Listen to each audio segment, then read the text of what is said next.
इथं आपण ओल्या वाटाण्याचा चमचमीत ठेचा बनवणार आहोत.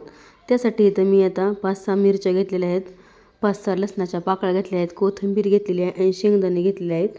आता आपल्याला गॅसवर कढई ठेवली आहे. आता 4-5 मिरच्या आणि 4-5 लसूण हे आपल्याला चांगलं परतून घ्यायचं आहे.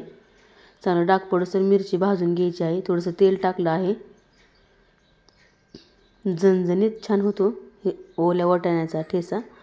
5-6 लसणाच्या पाकळ्या पण टाकून घेतलेल्या आहेत. हे चांगलं परतून घ्यायचं आता आपल्याला. मस्त अशी मिरची परतत आली. आता हे काढून घेऊ आपण एका भांड्यामध्ये. थोडेसे शेंगदाणे भाजून घ्यायचे आहेत त्याच कढईमध्ये. खरपूस लाल शेंगदाणे भाजायचे. हे भाजत आले हे पण काढून घेऊ आपण. छान आपल्याला वाटाणे घेतले ते पण चांगले भाजून घ्यायचे. आता डाग पडूसर वाटाणे भाजून घ्यायचे.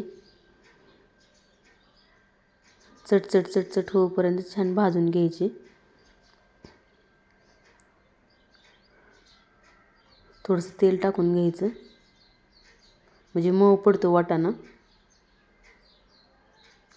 आता हा आपण काढून घेऊ एका मिक्सरच्या भांड्यामध्ये. तोपर्यंत आपल्याला इथं लोखंडी तवा घ्यायचा आहे आणि जास्त करून लोखंडी तव्यात छान ठेचा लागतो. तोपर्यंत तवा गरम होईस्तोवर मी इथं आता शेंगदाणे बारीक करून घेते.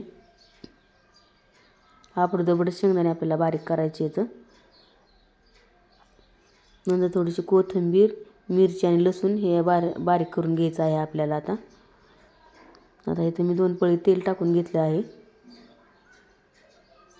तोपर्यंत इकडे वाटाणे पण बारीक करून घेते मी मिक्सरला फिरून. छान इथं मी बारीक करून घेतले आहेत मस्त. थोडंसं जिरं, मोहरी, थोडासा हिंग टाकून घ्यायचं आहे. थोडंसं हिंग, थोडीशी हळद. आता ठेचा टाकायचा आहे त्यात आणि छान परतून घ्यायचा आहे त्यात ठेचा आपल्याला. थंडीच्या सीझनमध्ये छान वाटाणे येतात. वाटाण्याचे खूप प्रकार आहेत. मी अशीच रेसिपी तुम्हाला अजून घेऊन येईल छानपैकी अशी. वाटाण्याचं काय काय आपल्याला बनवता येते ते तेवढं तुम्हाला शेअर करेन मी. थोडंसं मीठ टाकून घेतलं आहे चवीनुसार. हे पण छान परतून घ्यायचं. सगळं एकजीव करून घ्यायचं आहे आपल्याला.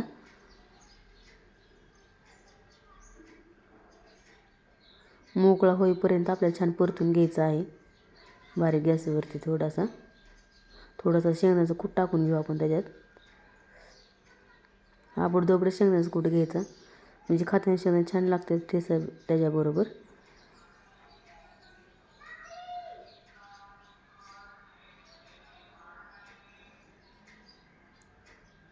छान आता एकजीव झालेला आहे बघू शकता. इथं 5-10 मिनटं असं ठेवायचं आपल्याला. खरपूस सोनेरी रंग असं चांगला परतून घ्यायचा आहे आपल्याला.